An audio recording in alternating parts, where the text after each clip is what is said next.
il y a toujours le temps.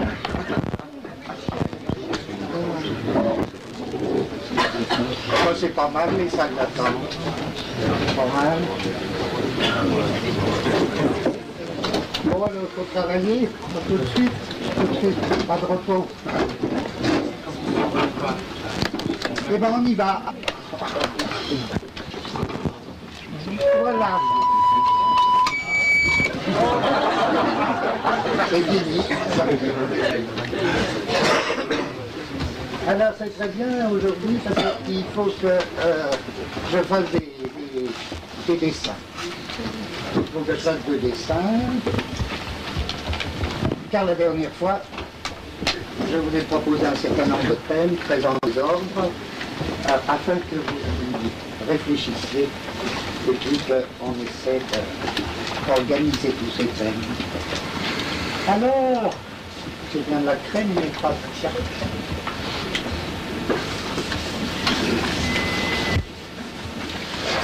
On en était là depuis, enfin plusieurs fois. 2 schémas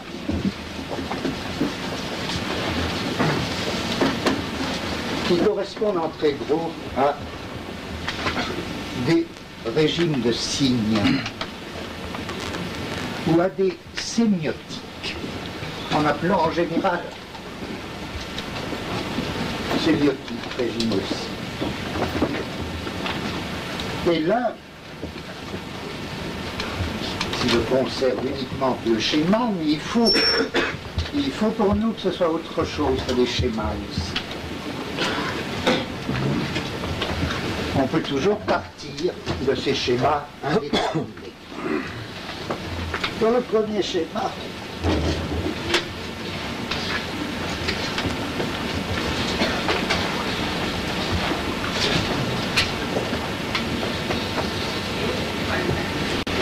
alors ça c'est... On verra ce que c'est. Vous voyez bien que c'est un visage.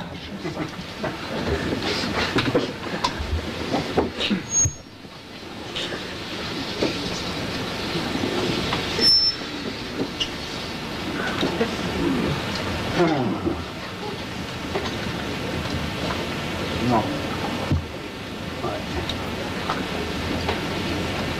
On dit comme ça, d'après ce qui précède quand même, on va parler un peu. On appelle ça le schéma de la signifiance. Alors on peut tout de suite dire pourquoi c'est le schéma de la signifiance. Parce que là, mettons que ça puisse se ramener à un point ça. Là, il y a peut-être un centre de signifiance. Vous voyez, il y a des espèces de cercles concentriques, c'est pas compliqué comme schéma. Il y a des cercles concentriques, ou des spires, ou les spires d'une spirale. Alors sur ces spires, on peut mettre des signes quelconques.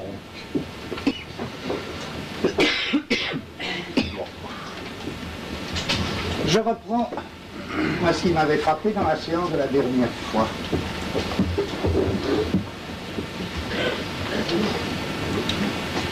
Ça commence par quoi? Dès le début, un chien aboie dans le fond. Un chien, il ne devrait pas être ici un chien. Alors je le mets sur le cercle le plus extérieur.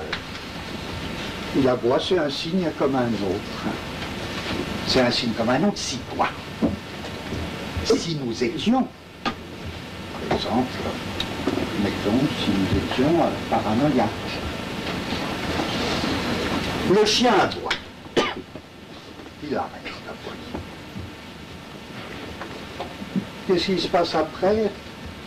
J'étais là, je lève la tête, tout d'un coup j'ai peur. Tout autre cercle, enfin j'en ai pas fait assez, tout autre cercle, je vois quelqu'un de masqué, ayant un masque maso. Comme je n'avais pas remarqué, là, je me dis, d'un coup, là, je m'y attendais. Un chien aboie, un masque surgit. Je me dis déjà, j'ai besoin de tout ça pour tout à l'heure. Je me dis déjà, il y a une atmosphère où il y a un phénomène de mondanisation, d'atmosphérisation. Je ne suis pas le seul, je me dis, tiens, il va se passer quelque chose, je ne sais pas d'où ça vient. Et puis, d'un autre cercle, il y a quelqu'un qui arrive, qui fait son signe à lui, qui émet son signe à lui en disant « La première fois que je viens, tout ça, qu'est-ce que c'est que toutes ces tables ?» D'une part, il se dédouble. Une jeune fille plus haute que lui, parce qu'elle est montée sur une table, surgit. Bon, il tient un discours tantôt violent. Je me dis, tiens, on part par là. Et puis, les tables prennent une proportion. Alors, les tables. Elles se mettent sur tous les cercles. Les tables. Et puis, je me retourne, quelqu'un entre par la fenêtre. Ça, c'est une autre extériorité que celle du chien. Je dis donc uniquement un centre de signifiance. On verra ce que c'est. Des signes les plus hétérogènes, distribués sur des cercles concentriques ou les spires d'une spirale. Puis quoi encore? Peut-être, pour finir le schéma, peut-être quelque chose que passe en pointillé.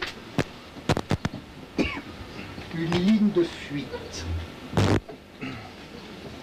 Au bout de la spire la plus extérieure, une ligne de fuite. Elle peut être diverse. Il y a ceux qui en ont marre, qui ont envie de foutre le camp.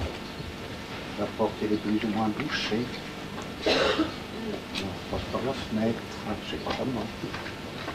Mais je fais en pointillé cette ligne de fuite. Et là j'ai un premier schéma. Vous y reconnaissez,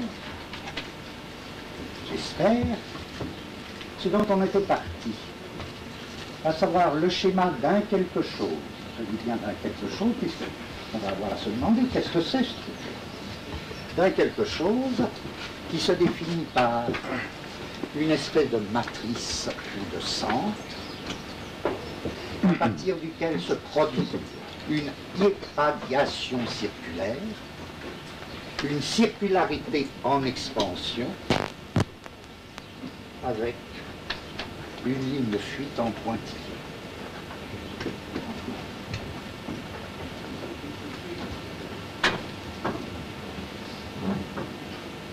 Donc, à partir de cette espèce de matrice, se fait un développement en expansion, qui appelle à soi, ou qui regroupe, ou qui distribue sur ses spires les signes les plus hétérogènes, les plus divers.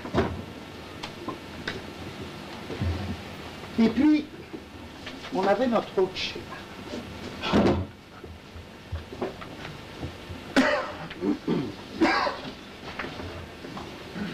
Cette fois-ci, c'était plus un schéma de la signifiance. On l'appelait un schéma passionnel. Ou un schéma de subjectivation.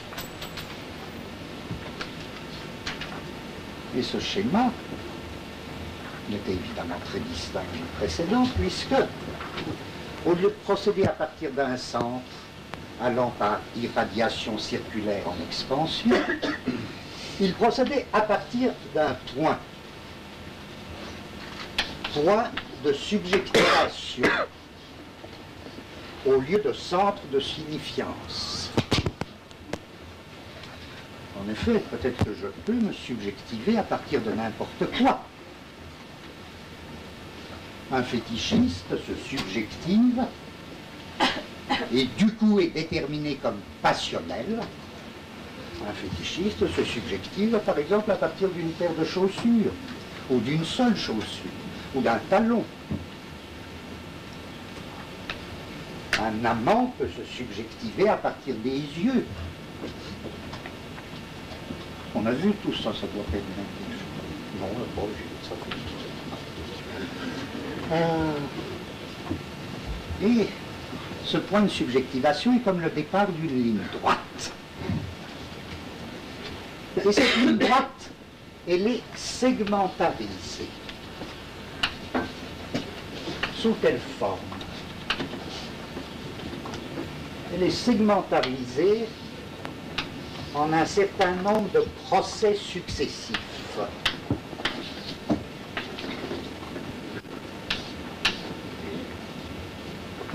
Bon. Vous vous rappelez l'opposition formelle des deux schémas avant même de savoir à qui ça renvoie et à quoi ça renvoie tout ça. Bien qu'on l'ait déjà vu. Mais on peut l'oublier là. On ne se demande pas ça encore. L'opposition formelle des deux schémas, elle revient à expansion circulaire irradiante à partir d'un centre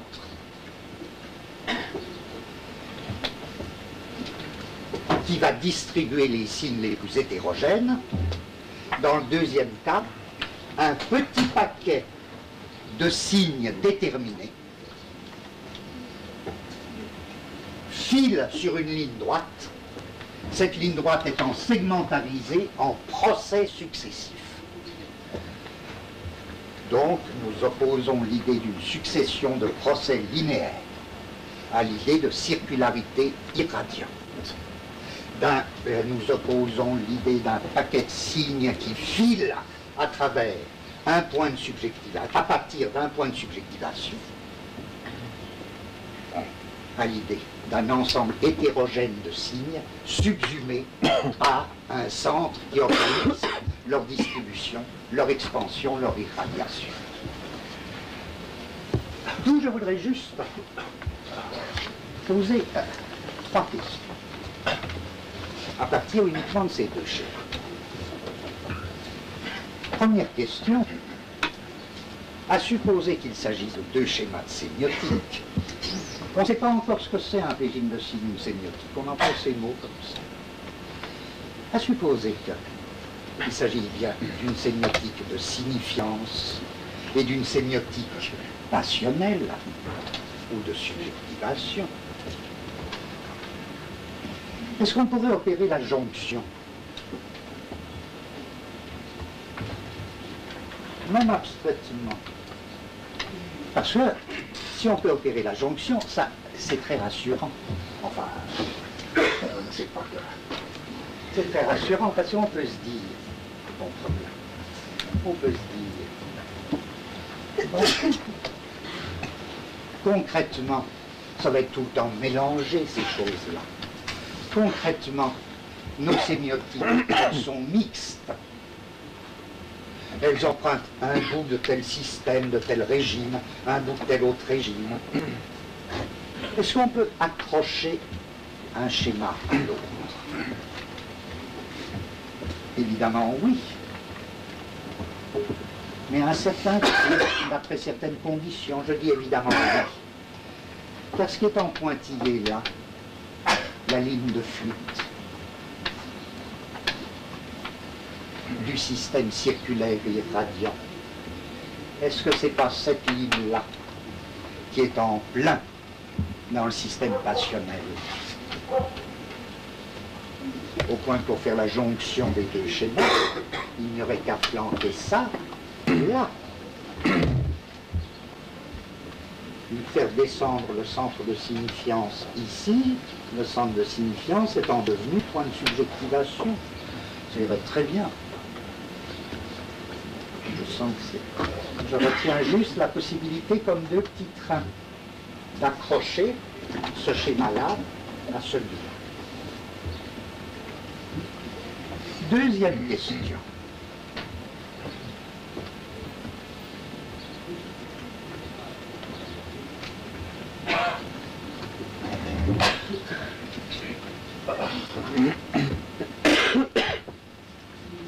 À quoi ça renvoie ces deux schémas? À votre choix, et c'est ça qui pose pour nous un problème de méthode qu'on avait déjà abordé tout à fait au début. Je dis à ce que vous voudrez. Voilà. C'est que chacun de ces schémas est une multiplicité. Même si on dit centre de signifiance, même s'il y a une instance d'unification, de toute manière, cette instance d'unification, il est une instance qui joue à l'intérieur d'une multiplicité. C'est donc une multiplicité de signifiance, une multiplicité passionnelle ou de subjectivation. En effet, je ne peux pas déterminer un caractère qui serait plus important que les autres. Ils sont tous sur le même niveau.